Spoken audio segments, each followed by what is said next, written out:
Lepo pozdravljeni v podcastu Misija kakovost, v katerem bomo z gostjama govorili o tem, kako nas različnost lahko bogati in je v šolskem prostoru vključenost vseh deležnikov lahko ključ kakovosti.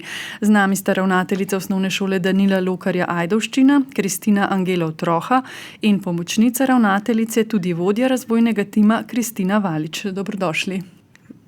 Pozdravljeni. 3-letni razvojni načrt vaše šole vključuje 3 prednostne naloge. Prva je povečati delež učencev, ki se počutijo sprejete v razredu, potem druga, povečati delež učencev, ki se počutijo dobro v šoli, tretja pa je tudi skrb za dobro počutje zaposlenih. Zakaj prav te 3 prednostne naloge, Kristina Valič? Kako ste prišli do njih?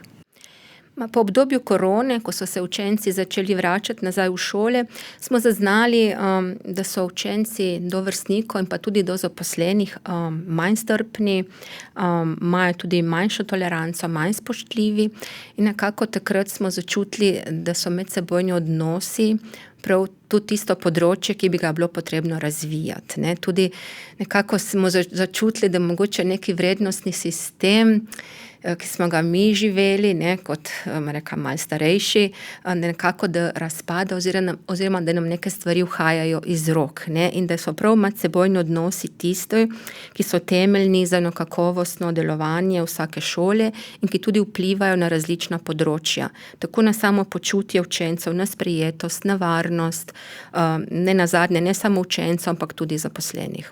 Torej nekako vidimo, da ste v evalvacijskih procesih in spoznanjih prišli do teh ugotovitev.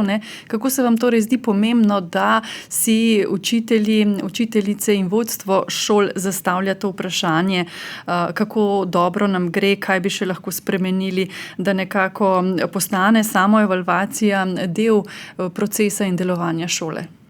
Na naši šoli tu samo evalvacijsko kulturo oziroma razvijamo že 10 let, zelo sistematično in nam se zdi, da to zelo ključna elementa za samo delovanje šole.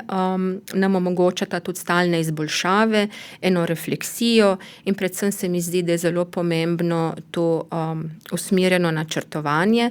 Predvsem nam samo evalvacija pomaga vsaj enkrat v letu, da se zazremo kot v ogledalo, kje smo, da ugotovimo, kaj nam gre dobro, kaj mogoče nam ne uspeva, kje so naše šibke točke, kje so priložnosti za izboljšavo in da potem dobimo res eno realno sliko in si potem tudi postavimo neke realne cilje, ki so povezane v bistvu z dejanskimi potrebami učencev, učiteljev in pa tudi staršev. Kristina Angelov Troha, 3-letno obdobje, se vam zdi to dovolj dolgi čas, da prejmete in nekako udejanite vaše načrte, cilje, razvoj, ki ste si ga zadali?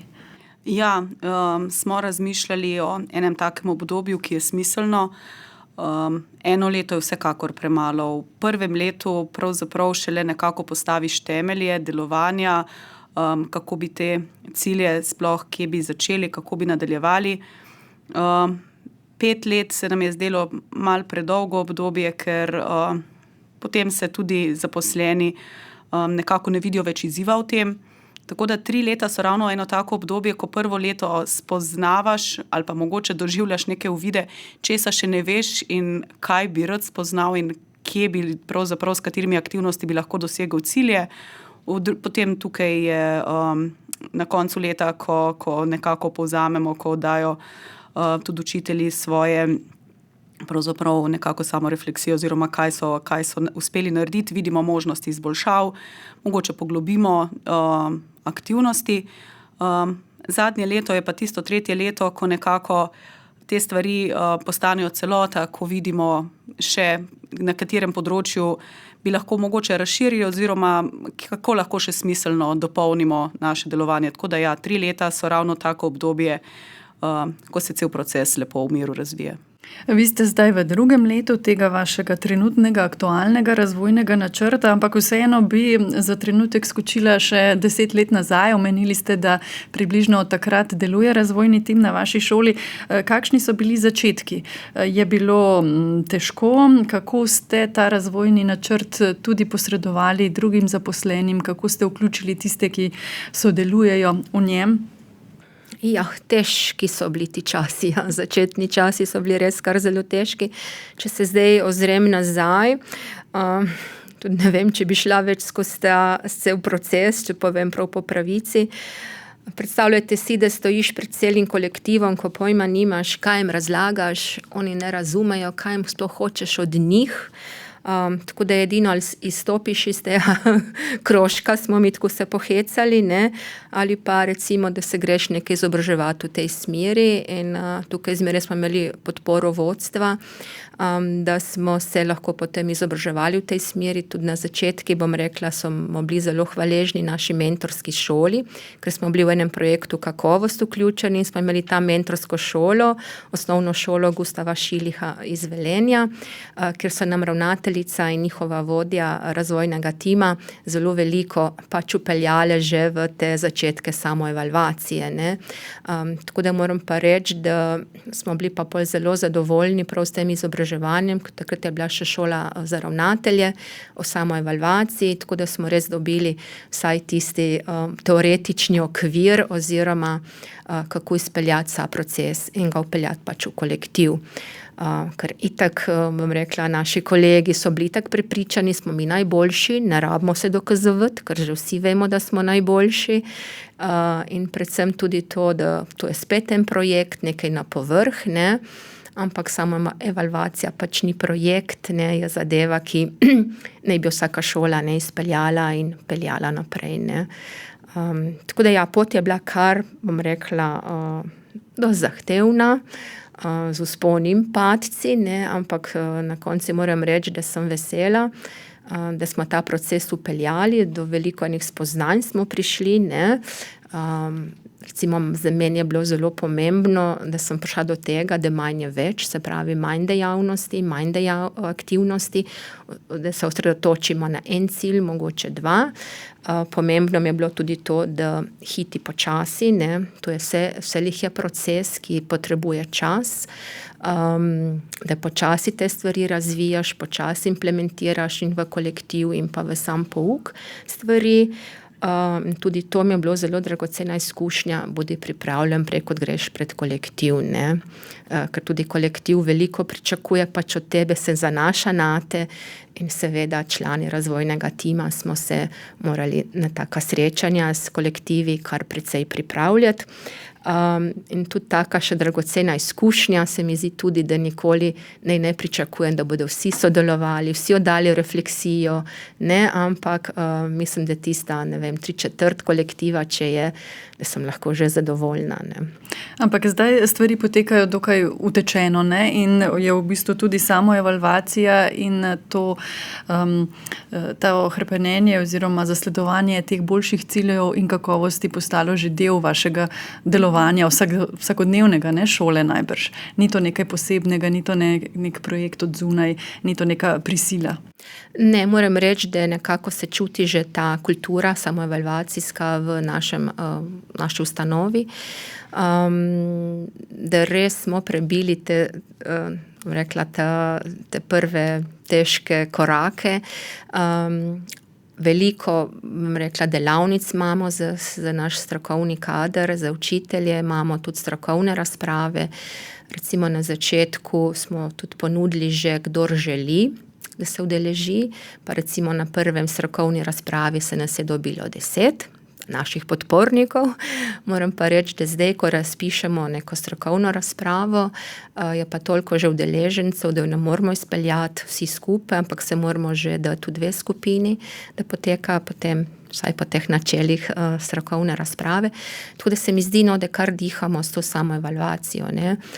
Tudi pomembno se mi mogoče zdi tudi to, da večina članov je kar stalnih, sicer možnost imajo, da se, bom rekla, grejo ven iz razvojnega tima, ampak bom rekla, kar vztrajajo, ne, za kar sem jim seveda zelo hvaležna, ker tudi ta stanovitnost razvojnega tima omogoča, da lahko potem vsi skupaj rastemo, ne, in da je res ta samoevalvacija in pa zagotavljanje kakovosti vpeto v samo delovanje šole.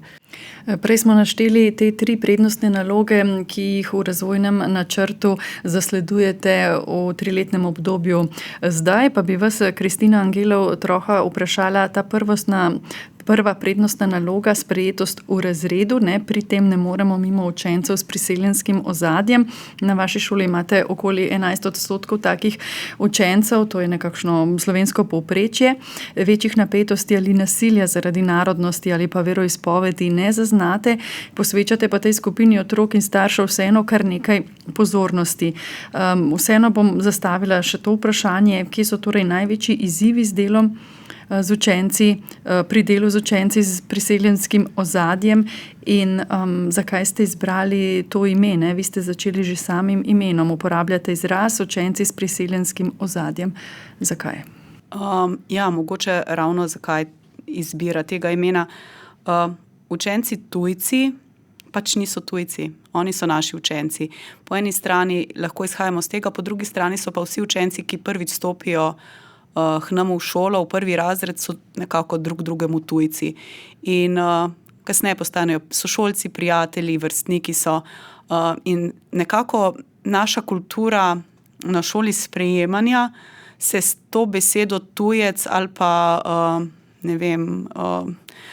nekako nismo se mogli z njo poistovetiti, niti na neki taki, samo na področju poimenovanja, ne glede na to, kako vključujoče delaš s to skupino učencev, še vedno jih poimenuješ tujci in oni niso tujci. In enako starši učencev tujcev, in potem smo v bistvu nekako prišli do tega termina, da so učenci s priseljenskim ozadjem. To so učenci, ki mogoče živijo že v Sloveniji 5 let, 4-5 let, pravzaprav težko rečemo, da bi bili prišleki, tujci, karkoli, ampak so naši učenci, ki izhajajo pač z nekega drugega okolja, imajo drugo kulturo, materni jezik. Kaj je največji izziv? Imeli smo eno tako posnetek stanja, analizo stanja in smo dejansko prav na konkretnih številkah prišli do tega, da je večji odstotek, naprimer, popravnih izpitov ali pa ponavljanj, je pravzaprav prav pri učencih s priseljenskim ozadjem. Tudi pogovornih ur in roditeljskih sestankov s starši so se udeleževali v manjšem odstotku. Zato smo nekako, pač, da ne bi samo jamrali in ugotavljali, zakaj je temu tako, smo k tej zadevi pristopili proaktivno, torej kaj lahko mi naredimo, da bomo privabili ali pa vključili predvsem starše učencev s priseljenskim ozadjem v šolsko delo. Tako da smo želeli navezati stik starši, da nas začutijo kot podpornike, kot sodelavce, pravzaprav kot tiste, ki lahko pomagamo, ki tudi sprejemamo kulturne razlike, ki seveda so. Ampak, ko govorimo o razlikah, vedno znova si nekako rečemo, če imamo v razredu 25 otrok, imamo 25 različnih otrok. Pravzaprav je prav vseeno, kakšen potni list ali pa kakšna narodnost je, saj noben otrok ni enak drugemu. In prav z tega smo izhajali, se pravi, da jih čim bolj vključimo v delo šole. In kako ste vključili te starše? V lanskem šolskem letu smo začeli pravzaprav z enim takim vodenim intervjuji. Povabili smo starše učencev s priseljenskim ozadjem na vodene intervjuje, se pravi, da smo tisti, ki so želeli se udeležiti oziroma smo jih povabili k pogovoru, k intervjuju, kjer smo jih pravzaprav prav to povprašali, kaj lahko šola naredi, da jih podpremo pri vključevanju v šolo, se pravi, kje prepoznajo pač v nas sodelavce, da jim pomagamo pri tem, da bi čim bolj aktivno se vključili v šolsko delo. In mogoče kot zanimivost, pred nekaj leti je bilo v svetu staršev, pravzaprav nismo imeli nobenega predstavnika, ki bi bil pač starš učenca s priseljenskim ozadjem. V lanskem šolskem letu so bili taki starši 3. Ne, da je to kakšen tak zelo pomemben podatek, ampak za nas je bila pravzaprav taka pozitivna informacija, da želijo proaktivno in tvorno sodelovati pri delu na šoli. Kristina Valič, ena izmed ključnih ugotovitev, ko ste se sestali s temi starši, je bila tudi, da si ti starši in tudi učenci ne želijo posebnih programov, ki bi bili namenjeni le njim, da torej ne želijo neke posebne obravnave, saj to poudarja njihovo drugačnost. Vas je to presenetilo? Mal pa vsekakor nas je presenetilo. Nekako smo izhajali iz tega, seveda želimo pomagati tem staršem, ne, da jim ponudimo še mi kakšen tečaj jezika, pa učencem še kaj ponudimo, ne. Ampak starši v teh intervjujih so res izražali prav tu, ne želimo nič kaj posebnega za nas, ne, tudi s temi starši, ki smo naredili intervju, so bili tudi na tem stališču, da jezik je zelo pomemben in da najprej se ga je treba tudi naučiti, ne. Da tukaj so bili vsi na istem stališču. Tako da nekako si bolj želijo mogoče nekih mehkejših pristopov, ne, ali pa nekih takih dejavnosti, kamor bi se lahko vključili, oziroma da dejavnosti, ki jih bomo ponudili, ta namen, da jih ponudimo vsem, ne. Ker namen imamo neke delavnice za starše, ampak začeli bi res vsebinami, ne vem, kako se prijaviš na šolsko malico, kako se odjaviš, kako z asistentem ravnaš, ker tukaj ima mogoče pa tudi kakšen starš, ki ni iz priseljenskega, bom rekla, ozadja, lahko tudi težave, ne. Tako da ponudimo vsem. 3 leta deluje na vaši šoli tudi tutorstvo, v katerega so najbrž vključeni tudi otroci s priseljenskim ozadjem, najbrž pa ne le oni. Kristina Angelov Troha, kako torej deluje tutorstvo na vaši šoli?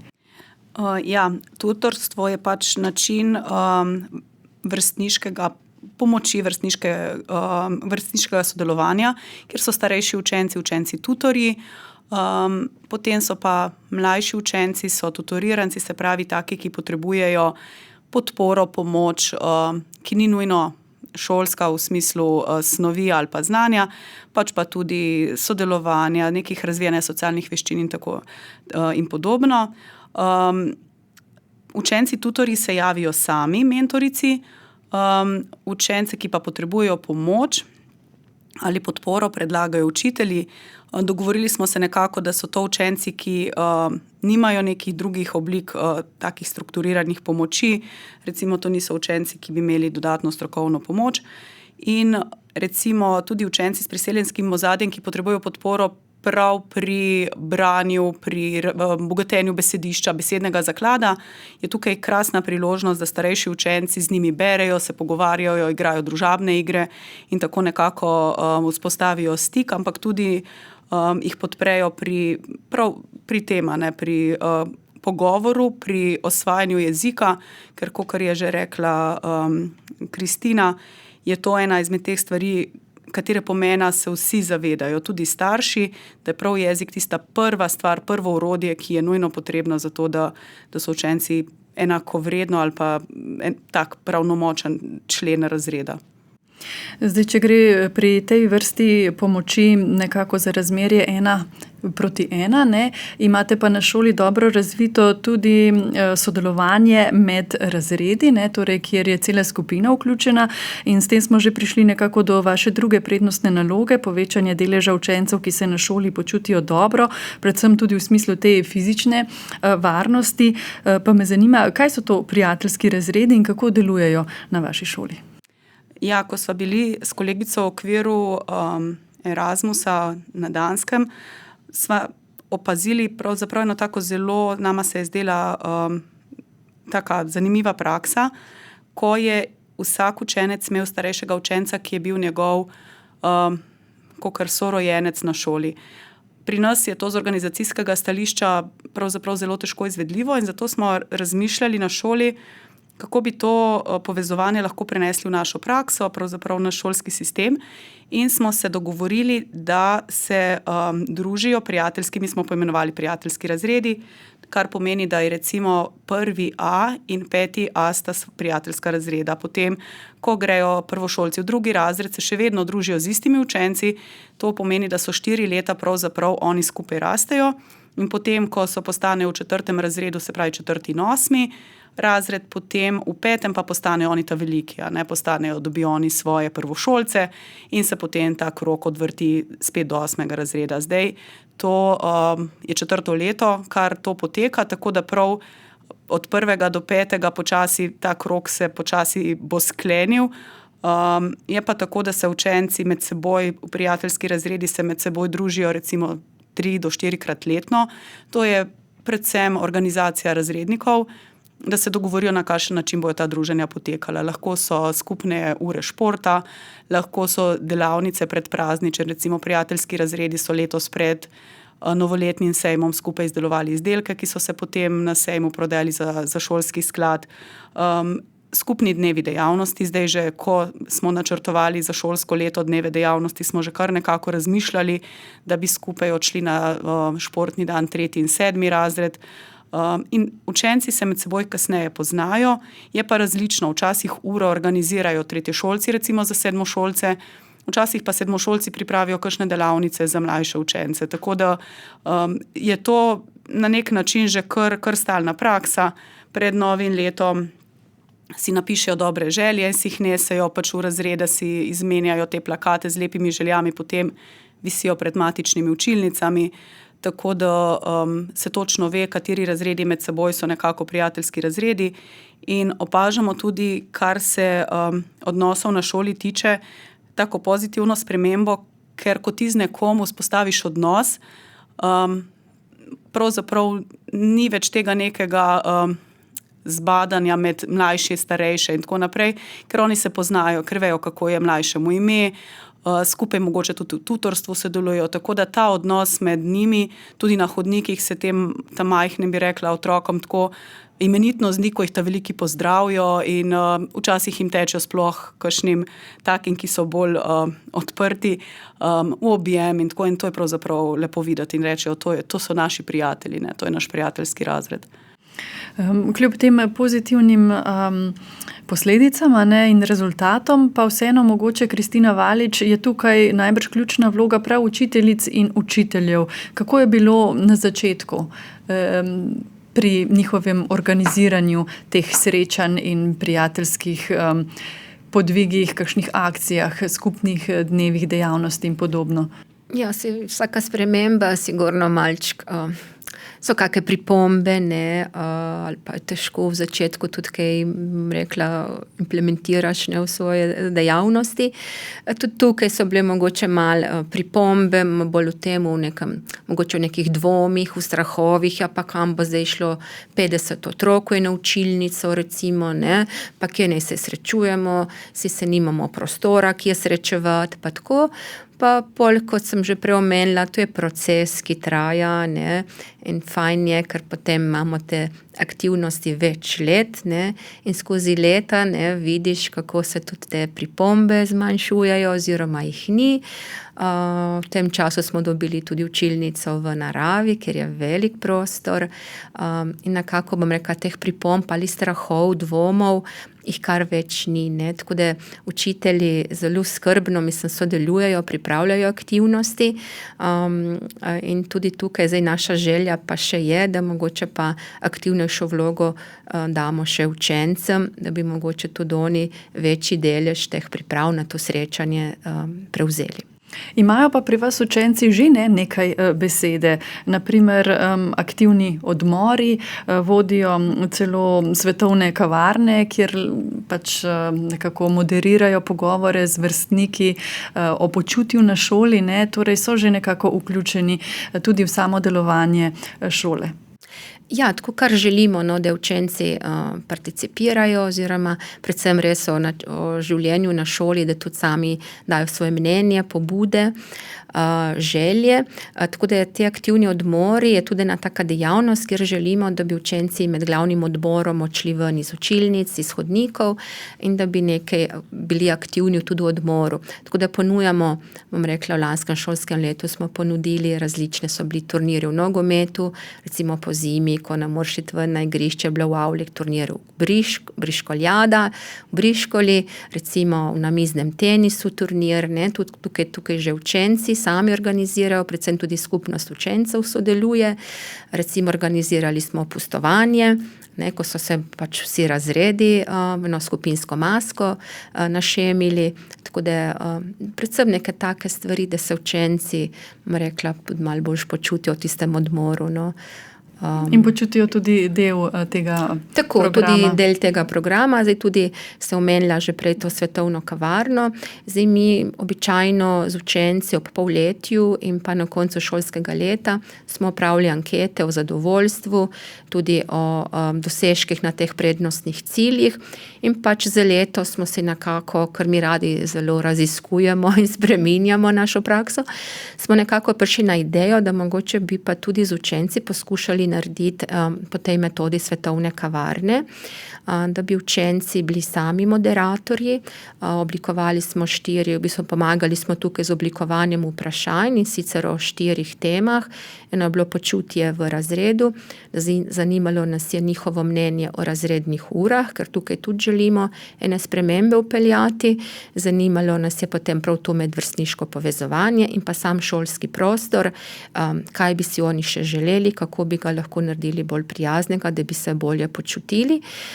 Tako da učenci so bili sami moderatorji, malo smo bili skeptični, kako te stvari bodo potekale, ampak smo bili pa potem veliko bolj navdušeni, ker smo dobili ogromno enih podatkov, ogromno enih informacij, ki jih najbrž na klasični anketi ne bi, ne? Ker tam jih usmerjaš samo, ne, skozi neka vprašanja, so zaprtega tipa večinoma, ampak tukaj so učenci prosto govorili o težavah, pač o teh stvareh. Lahko date kakšen primer, mogoče, kaj so izpostavili? Ja, izpostavili so, se pravi, marsikaj, ne? Sicer tudi o takih stvari, ki pač niso realno uresničljive, ne? Ampak recimo mi imamo tudi en primer, vzgojna mapa se to imenuje, ne? Ker imamo, bom rekla, kar tako vzgojno delovanje zelo, saj jaz si mislim, no, da imamo zelo urejeno, poštimano, no, da tudi na vzgojnem področju zelo dosti dobro, no, delujemo. Recimo prav ta vzgojna mapa, tam je, recimo imamo 6 vpisov, ko učenec doseže 6 vpisov, sledi lahko tudi vzgojni opomin. In učencem, recimo, njim se zdi tu preveč možnosti, da dajemo tem učencem, ki so moteči, ne. Recimo ena taka stvar, ne. Potem tudi, ne vem, pri samem šolskem prostoru so predlagali, kje bi lahko kotičke naredili, ne. Tako da so prav oni prav povedali, kje bi lahko kotički bili, tako da zdaj na nas pa je, recimo, da to tudi potem kaj izpeljemo naprej, ne. Tudi kar se tiče aktivnih odmorov, so dajali pobude, ne, tudi o teh medvrstniških povezovanjih smo spraševali, ne, kako se njim zdi, kako to vidijo, tako da zdi se jim super, ne.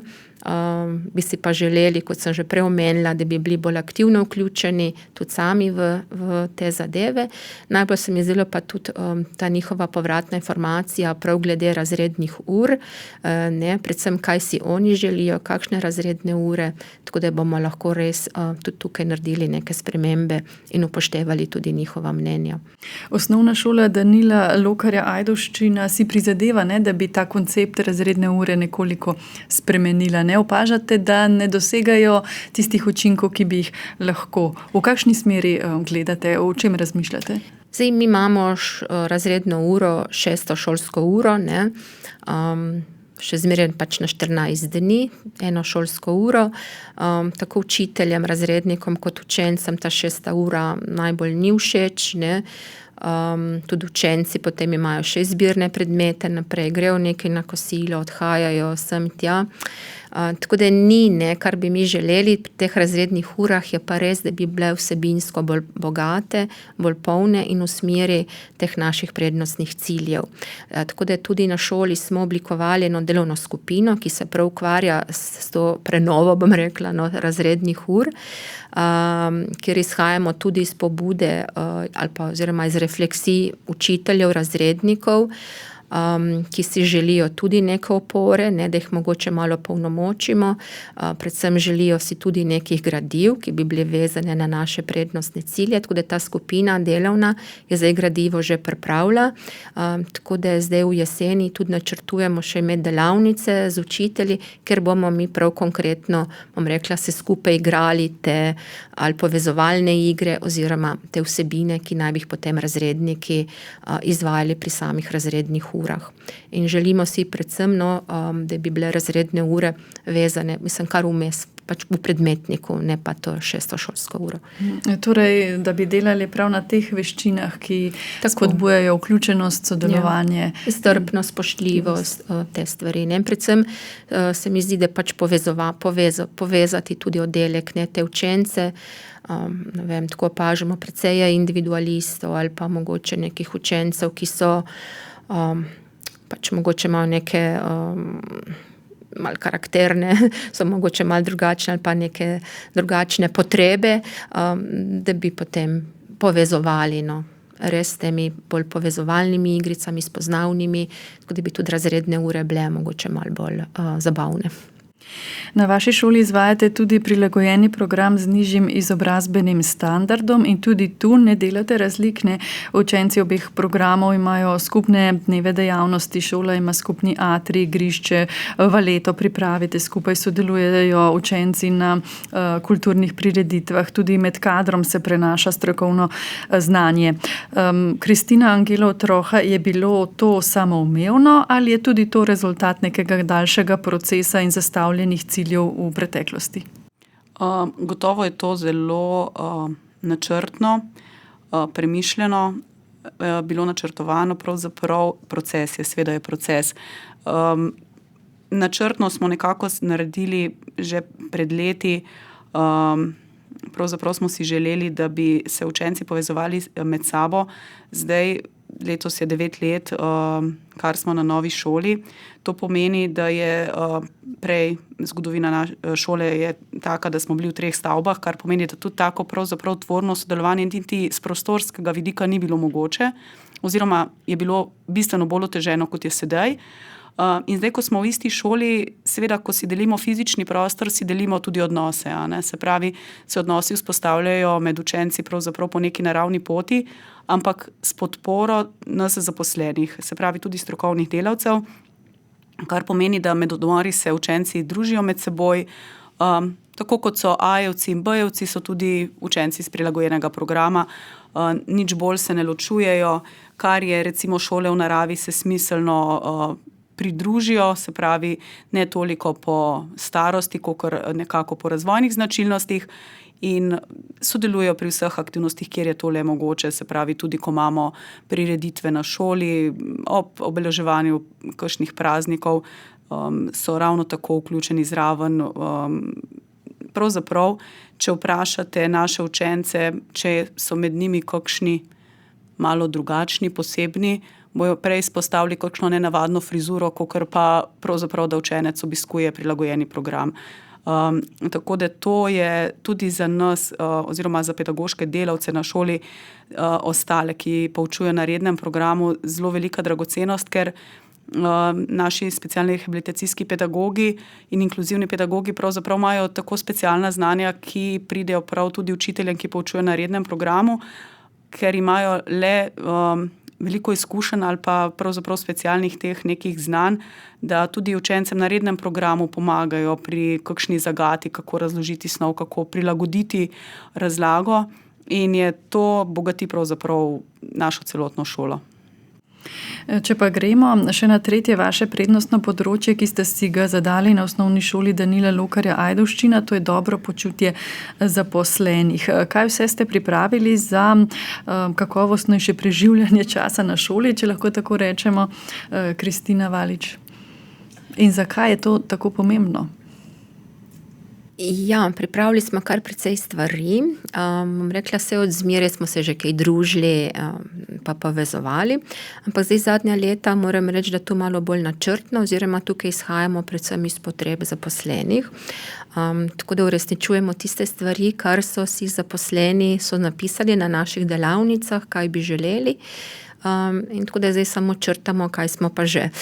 In mogoče v zadnjih letih tudi skrbimo bolj tudi za zdravje na delovnem mestu, tako da imamo delavnice spopadanje s stresom, pa sprostitvene tehnike, recimo intervizijo smo vpeljali, tako da smo izobrazili 2 naši sodelavki, ki zdaj izvajata intervizijo, in moram reči, da vse te ponujene stvari so zelo dobro obiskane.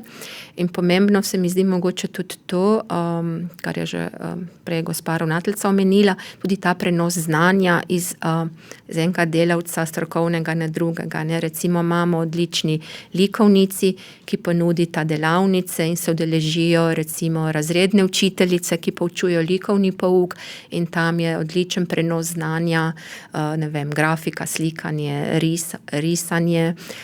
Potem imamo učiteljico, ki obvlada zelo dobro šivanje, tako da imamo tudi skupino, ki se uči šivati, recimo peka kruha, tako da imamo res prenos, bom rekla, znanja iz ene kolegice oziroma naše kolegice na ostali kolektiv. Gre torej tudi za neko vrsto neformalnega druženja, najbrž se te dejavnosti odvijajo tudi popoldne, ne? Kako je bilo to sprejeto na začetku, kako je danes? Mislim, da stvari so kar dobro sprejete, zato ker jih pustimo odprte. Ne? Nobenega nikamor ne silimo, če čutiš potrebo po takem druženju oziroma da se neko znanje pridobiš na tak neformalen način, je pač super dobrodošlo. Tako tu se mi zdi tudi tako pomembno, da ljudi nikamor nič ne silimo, da nič ni obvezno, ampak da je pač, rekla, res na neki prostovoljni bazi.